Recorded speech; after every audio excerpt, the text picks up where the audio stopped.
Astaghfirullah minal khataya, Rabbi zidni ilman, zidni ilman. Assalamualaikum warahmatullahi wabarakatuh. Lockdown, strategi Nabi cegah penyebaran virus. Lockdown akhir-akhir ini adalah kata yang paling sering kita dengar, terutama di media sosial sebagai efek dari derasnya ketakutan akibat virus corona. Pemerintah aktif memberikan himbauan agar warga lebih banyak berdiam di rumah dan membatasi pergaulan sosial. Lockdown merupakan istilah yang diambil dari bahasa Inggris yang artinya mengunci.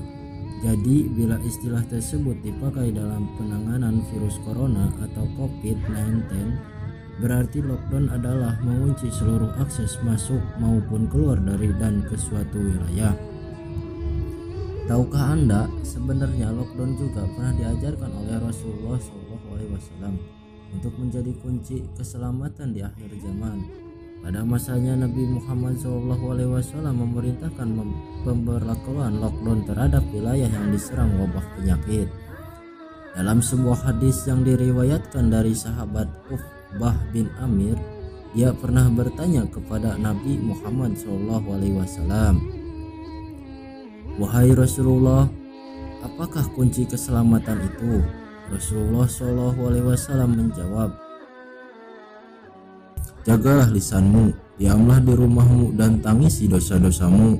Hadis Imam Tirmidzi, hadis hasan.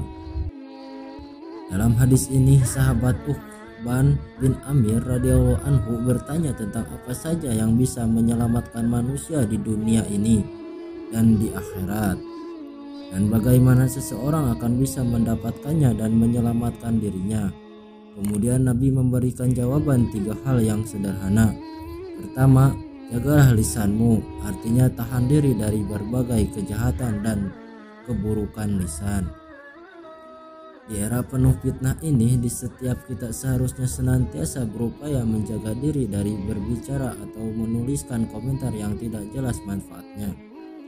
Kita tidak perlu berbicara atau menulis status di Facebook atau WhatsApp kecuali dalam hal-hal yang memang kita berharap ada manfaat untuk agama, bangsa, dan negara. Ketika kita melihat bahwa suatu perkataan atau berita itu tidak bermanfaat, maka kita harus menahan diri dari berbicara, meng-share, ataupun berkomentar terhadap berita yang belum pasti benar. Kalaupun itu bermanfaat, kita pun masih perlu merenungkan, apakah ada manfaat lain yang lebih besar jika kita tidak membicarakannya. Imam Nawawi berkata, "Ketahuilah bahwa hendaknya setiap orang mukhalaf menjaga lisannya dari seluruh perkataan, kecuali perkataan yang memang tampak ada masalah di dalamnya. Ketika sama saja nilai masalah antara berbicara atau diam, maka yang dianjurkan adalah tidak berbicara atau diam. Hal ini karena perkataan yang mubah bisa menyeret pada perkataan yang haram, atau minimal menyeret pada perkataan yang makruh. Bahkan inilah yang banyak terjadi, atau mayoritas keadaan demikian. Sedangkan keselamatan itu tidaklah ternilai harganya." Al-Azkar halaman 284. Namun di zaman penuh kesedihan akibat virus corona saat ini, kita masih saja melihat betapa banyak orang yang masih ceroboh dalam memposting atau berkomentar di media sosial, menebar ketakutan dan hoak, hingga kemudian tulisan-tulisan itu menyesatkan banyak pihak dan kemudian berbuah penyesalan ketika bermasalah hukum dengan UU ITE, sehingga membuat dia sibuk klarifikasi sana-sini, sibuk mencari-cari alasan agar bisa dimaklumi, juga sibuk meminta maaf atas perasaan orang. Saudara atau teman yang terluka atas komentar dan ucapannya, sesuatu yang harusnya tidak perlu terjadi ketika mereka mau selalu menimbang dan berpikir atas setiap ucapan dan komentar yang hendak mereka ucapkan dan tuliskan. Dalam musim kepanikan, diam justru menjadi solusi yang lebih baik untuk tidak memperkeruh keadaan. Seperti dijelaskan dalam sebuah hadis yang diriwayatkan dari Abu Hurairah radhiyallahu anhu bahwa Rasulullah shallallahu alaihi wasallam bersabda, "Barang siapa beriman kepada Allah dan hari akhir, hendaklah ia berkata baik atau diam. Barang siapa beriman kepada Allah dan hari akhir, hendaklah ia menghormati tetangganya. Barang siapa beriman kepada Allah dan hari akhir, hendaklah ia memuliakan tamunya." Hadis Bukhari Muslim.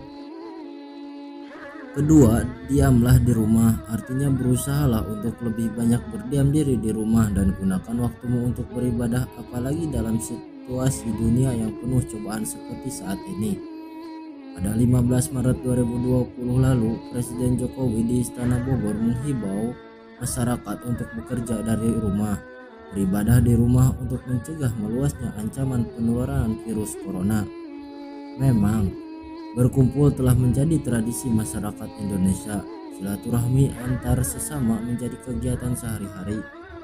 Namun pada kondisi saat ini diperlukan sebuah kedewasaan berpikir, mencegah jauh lebih baik. Disinilah saatnya kita menahan diri di rumah, memanfaatkan kemajuan teknologi agar masih dapat bersilaturahmi dan melakukan berbagai aktivitas dari rumah. Mari kita lihat pertumbuhan orang yang tertular di Indonesia yang begitu pesat. Pada 2 Maret 2020 hanya ada 2 orang yang dinyatakan positif corona, dan kini per 21 Maret 2020 sudah ada 450 orang yang positif corona. Kenaikannya sangat signifikan. Berdiam diri di rumah atau social distancing di saat wabah pandemi corona ini juga mempunyai nilai ibadah dan mendapatkan pahala. Dalam sebuah hadis riwayat Imam Bukhari dijelaskan bahwa Rasulullah Shallallahu alaihi wasallam bersabda, diceritakan dari Aisyah radhiyallahu anhu, saya bertanya kepada Nabi Muhammad Shallallahu alaihi wasallam tentang wabah taun. Beliau menjawab, sesungguhnya tahun itu peringatan Allah bagi siapa saja yang Dia kehendaki dan rahmat bagi orang-orang beriman. Tiada orang yang pada saat musim wabah tahun melanda dan dia berdiam diri di rumah dengan sabar dan beribadah kepada Allah, meyakini bahwa dia tidak akan terkena sesuatu bencana kecuali atas takdir Allah atas dirinya, maka dia akan dicatat mendapatkan pahala orang syahid. Imam Ibnu Hajar memberikan komentar atas hadis tersebut. Sesuai maknanya hadis, bahwa siapapun yang melakukan diam diri di rumah di saat wabah melanda dengan sabar, maka dia mendapatkan pahala mati syahid meskipun dia tidak meninggal. Fathul Bari 10 atau 194. Ketika menangislah atas dosa-dosamu, yaitu bertobatlah dari dosa-dosa masa lalu dengan tangisan penyesalan sejati sebagai bukti kesungguhan atas pertaubatan. Dan kemudian bekerjalah untuk memperbaiki diri di masa yang akan datang.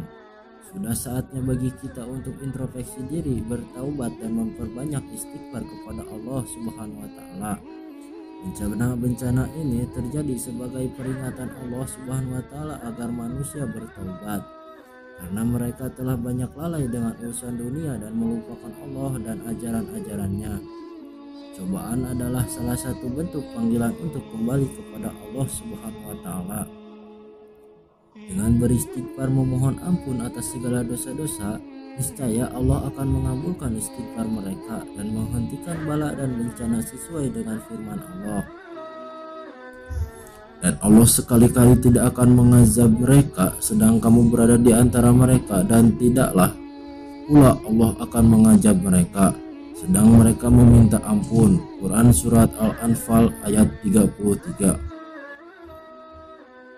Berkata Ibnu Abbas radhiyallahu anhu ketika menafsirkan ayat di atas, dulu para sahabat mempunyai 2 penolak bala, yaitu keberadaan Nabi Muhammad SAW dan istighfar. Maka ketika Rasulullah SAW meninggal dunia, penolak bala itu tinggal 1, yaitu istighfar. Semoga dengan memperbanyak istighfar wabah ini segera berakhir dan kita semua diberikan kesehatan yang prima oleh Allah Subhanahu wa taala. Amin.